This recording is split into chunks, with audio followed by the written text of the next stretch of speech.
Aleluia, seja louvado o Senhor! O grito ecoou pela multidão suada de pessoas que me pressionavam por todos os lados. Eu podia sentir a respiração quente na nuca, ver o branco dos olhos do homem que se balançava ao meu lado. Todos nós ficamos em silêncio atônito quando a criança deu 2 passos hesitantes, deixando sua cadeira de rodas para trás, como se fosse um brinquedo indesejado.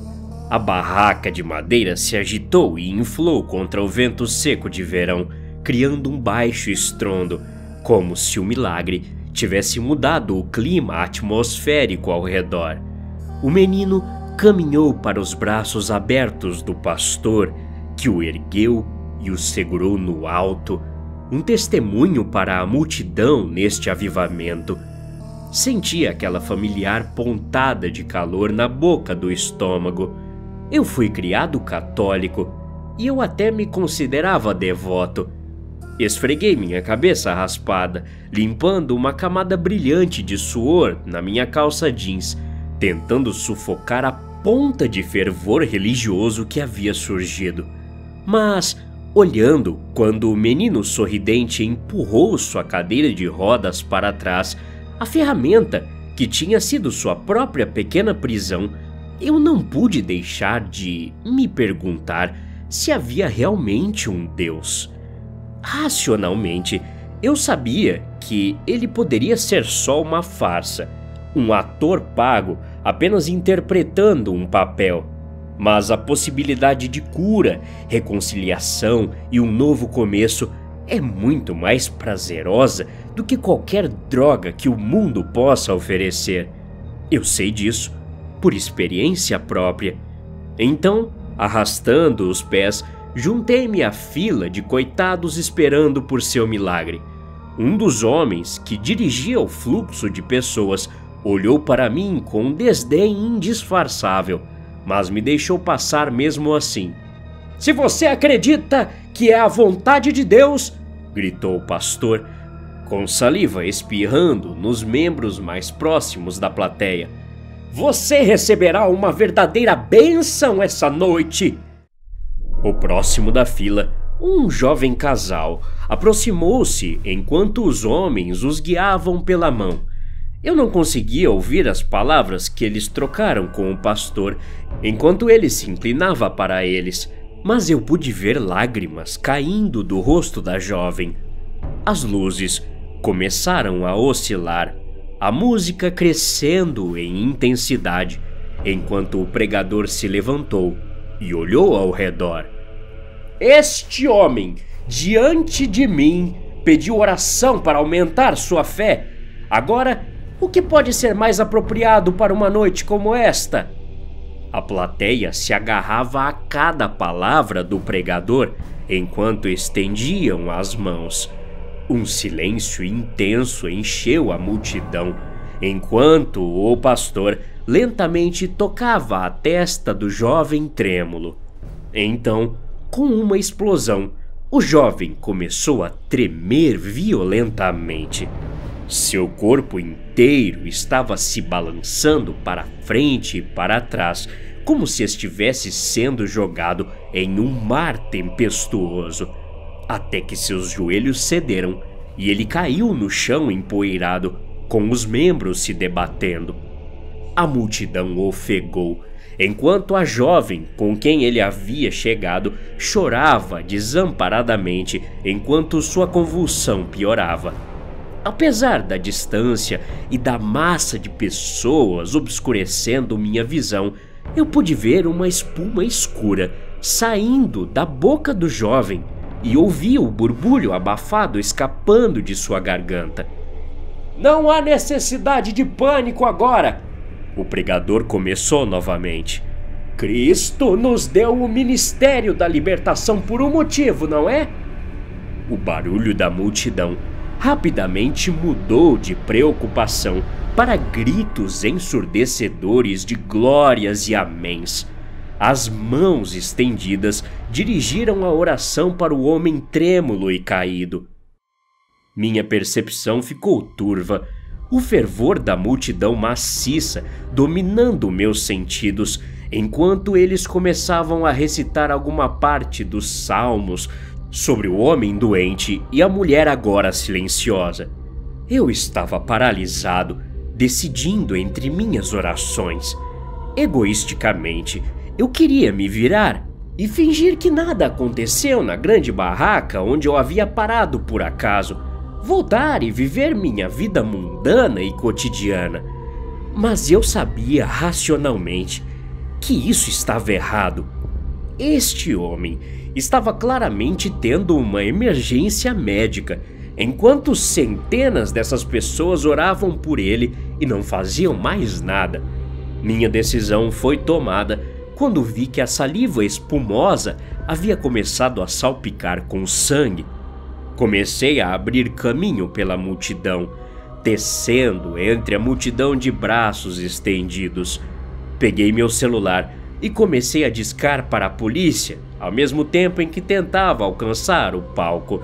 Mas as palavras do atendente foram completamente abafadas pelos cantos exuberantes, a gritaria, tudo que enchia o espaço fechado. Alô, polícia! Estamos no Parque Mountain View, perto da Black Forest. Consegui gritar para o atendente no meu celular. Só mandem uma ambulância, talvez a polícia também. Eu acho que o homem está tendo uma convulsão. Com fé de que a atendente tinha me ouvido, comecei a avançar ainda mais. Mas parecia que eu estava caminhando em água até a cintura, enquanto os ombros e pernas pressionavam de todos os lados, me impedindo de seguir. Felizmente, todos, naquele palco improvisado, estavam muito hipnotizados na pregação para notar minha chegada. Abordando o pastor careca e vermelho como beterraba, agarrei-o pelas mangas de seu terno mal ajustado, sacudindo-o bruscamente de seu devaneio. Seus olhos se abriram e brilharam brevemente com uma raiva tão venenosa que dei meio passo para trás. Seu rosto, então, se iluminou com um sorriso que mal mexeu em seu rosto roliço, mas eu não percebi o porquê, até sentir um par de braços fortes me puxando para trás. Não interfira! Você quer que esse menino seja condenado? A voz veio de trás de mim. Um homem me segurou. Virei a cabeça para ver quem era. Era o diácono, que vinha conduzindo os congregantes um após o outro ao palco para os milagres. Ele está tendo uma convulsão. Já está acontecendo há muito tempo. Implorei, enquanto o diácono lentamente balançava a cabeça. Apenas tenha fé, disse ele, enquanto seus olhos se concentravam na cena diante de nós. Virei a cabeça e senti minha respiração presa na garganta. O jovem não estava mais deitado no chão, mas sim a alguns metros acima dele. Os olhos da multidão o seguiram enquanto ele quase imperceptivelmente subia no ar. Então a barraca ressoou com um estalo como um tiro. Eu me encolhi, mas ainda vi os membros do jovem flutuante começarem a se dobrar para trás em ângulos impossíveis, um após o outro, com seu próprio barulho ensurdecedor e doloroso. Em momentos, o jovem que agora pairava a cerca de 1 metro no ar parecia uma aranha esmagada, com todas as pernas dobradas para dentro, enquanto seu corpo caía no chão com um baque úmido. Eu podia ouvir partes da multidão exclamando de medo e nojo. Algumas até correram para a saída, mas a maioria era fiel, se manteve firme, as mãos levantadas em súplica, os olhos fechados para o horror que acontecia a poucos metros deles. O próprio palco estava quieto, o jovem amassado no chão, imóvel na morte, sua amante desmaiada ao seu lado chorando, e o pastor olhando impassivelmente. O pastor inclinou a cabeça por um momento, em profunda meditação, antes de levantar os olhos de repente e declarar em voz alta que o demônio havia sido banido de volta para onde pertencia. Não temam o que aconteceu com a forma mortal desse jovem, pois mesmo agora eu asseguro que ele compartilha de nossa herança no reino de Deus. Suas palavras me encheram de nojo, mas eu não conseguia tirar meus olhos do cadáver sem vida e deformado no palco. O que eu tinha visto era impossível, mas essas palavras não me trouxeram consolo. Enquanto eu assistia os membros começarem a se contrair novamente, enquanto a multidão continuava a orar no êxtase religioso provocado por esse terrível milagre, a forma outrora morta do jovem começou a se levantar novamente, braços e pernas retornando lentamente à sua posição original, enquanto ele se endireitava. Quando a figura se ergueu em sua altura total, olhou para a multidão, os olhos vidrados e escuros. Um a um, todos os presentes tomaram conhecimento do novo e horrível espetáculo e reagiram com choque e terror. O pastor, agora gaguejando, começou a levantar sua Bíblia e proferir alguma oração aleatória, quando essa coisa rapidamente levantou a mão sobre sua testa.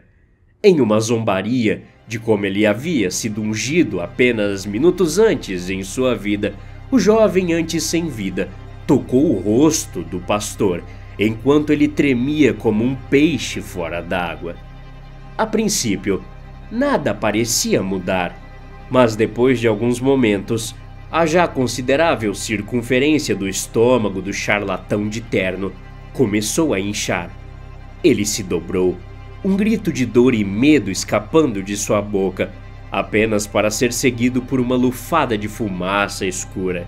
Quando os braços do diácono, que ainda me seguravam, começaram a se soltar, observei com um puro medo, enquanto a fumaça que emanava do pastor dava lugar a brasas laranja brilhantes, e então seu corpo explodiu em chamas vermelhas.